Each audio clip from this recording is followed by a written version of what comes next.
Deja vu, guys. Different day, same topic. Cyril Gane, Francis Ngannou. I'm not going to stop talking about this. I feel as though I have an obligation to these two wonderful athletes in this potentially mega fight to continue to talk about it because nobody else has started to talk about it. The only person offering any interest in this fight is Coach Lopez, and the only person whose hands are completely clean of having any level of obligation of making people interested in this fight is Coach Lopez. If it wasn't for the sparring footage and the story, and these two used to be teammates, and Francis and Coach Lopez broke up, I mean, normally a trainer, in all fairness, would be out of his lane. For anybody to step into the wheelhouse of an active athlete that isn't willing to get in there and compete with the active athlete would break at least my code. My code, say what you want, handle this how you want, but step in there and answer for it when the time comes. I give Lopez a pass. Not only do I give him a pass, I give him a thank you. If it wasn't for him, there's nothing here.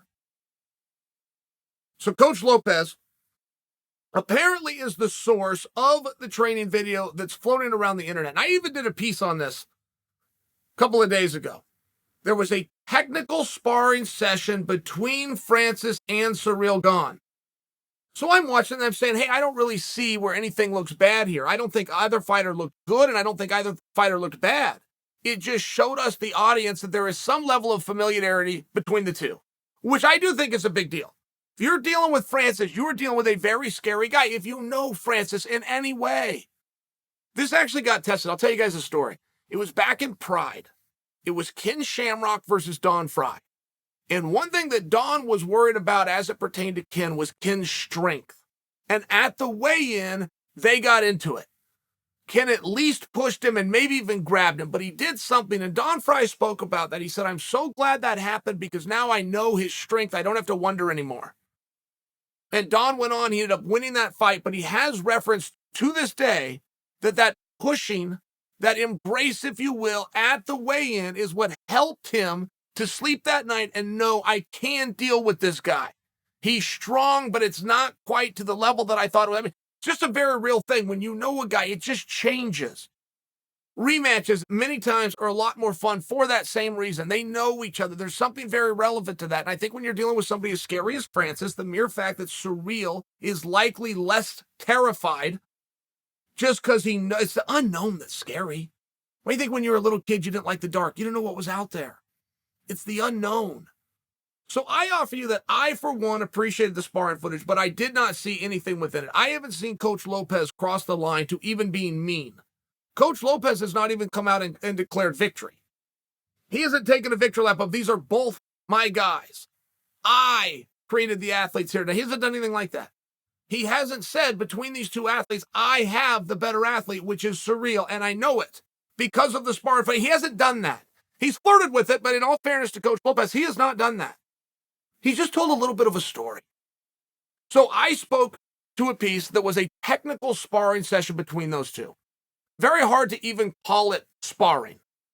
It was a technical session between those two. They were working out, they were exercising, they were helping one another, but there's another video. So now I've seen the other video where they are actually sparring. Now, it's controlled. They're being nice to each other. They're being good teammates. They're getting a good workout in, but you can see a little bit more. And you can clearly see a destructive power with Francis Ngannou. Francis has his range down. He has his power, which he controls, and he gets it to the target. But you can also see some good movement by Cyril. You can see some good combinations. It's nothing here that would surprise you guys. Everything here that you would suspect is by the book. The bigger guy is more powerful. The smaller guy moves a little bit more. It's everything that you ever learned about the fight game, but now we've seen it between these two, and it still begs the question of what happens. When you have 4-ounce gloves on, it is not about who is better. It is about who hits who first. Which, again, is how you guys would have predicted this fight in the first place. If Francis hits him, Francis is going to put him down. If Cyril can avoid being hit and maybe get Francis tired and take some of that power off, it could be a good night for Cyril. Like, there's nothing new here. But it's still all that we have. And I still do have that same conclusion. These guys are going to go out and kickbox. Francis has spent a significant amount of time lately, and by lately I mean for 2 years, wrestling.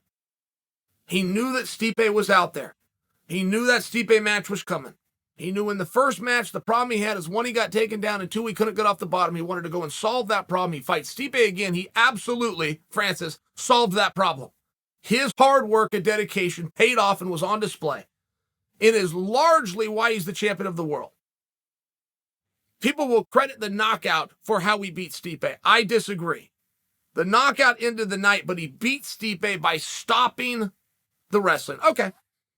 I bring that to you because there could be a big surprise in store here. There could be Francis looking for a takedown in store. But then you have to look at the numbers, and Cyril Gane has never been taken down, not ever. Cyril's never been in there with a wrestler. I get that. So this conversation's got to be revisited if Cyril finds himself in there with Stipe and or John Jones. But for right now, it would appear by the numbers, regardless of the gains that Francis has made, that against this opponent, Cyril's also very good at stopping these things. Great, we've got a kickboxing match. But it just brings you back to the common denominator that we all assumed in the first place, which is these guys are going to stand up and trade, and if Francis gets to him, it's going to hurt, the same as when Francis gets to anybody, and he hurts all of them. But we've also seen some good combinations from Cyril. We've seen some good clinch work from Cyril that I don't know that he gets credit for.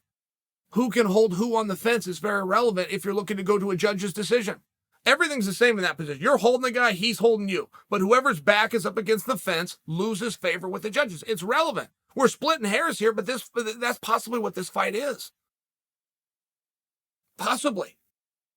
And as I do look at some of that training footage, now Coach Lopez has said, I've never put out a video to make Francis look bad. I didn't even put a video out to make my student Cyril look good. I just put out the video as to what happened. You can decide from there.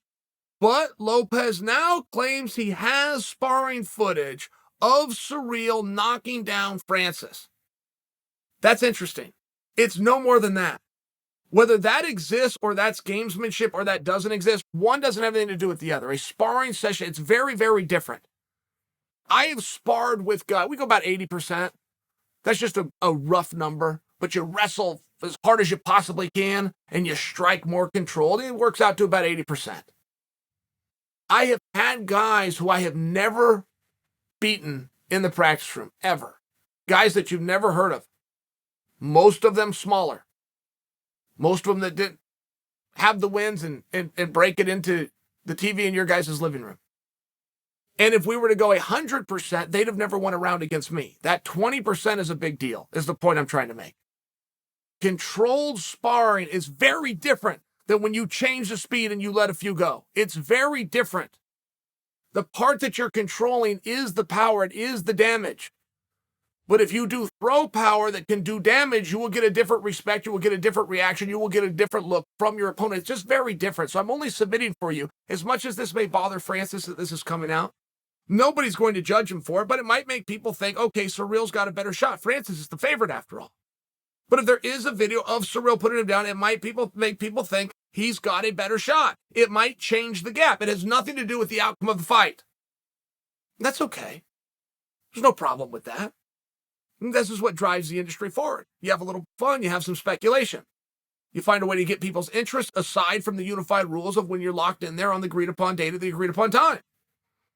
Everybody here is doing what they're supposed to be doing. If you make believe that you gained something or you've got some insight because you saw some of these videos out there, I would question that.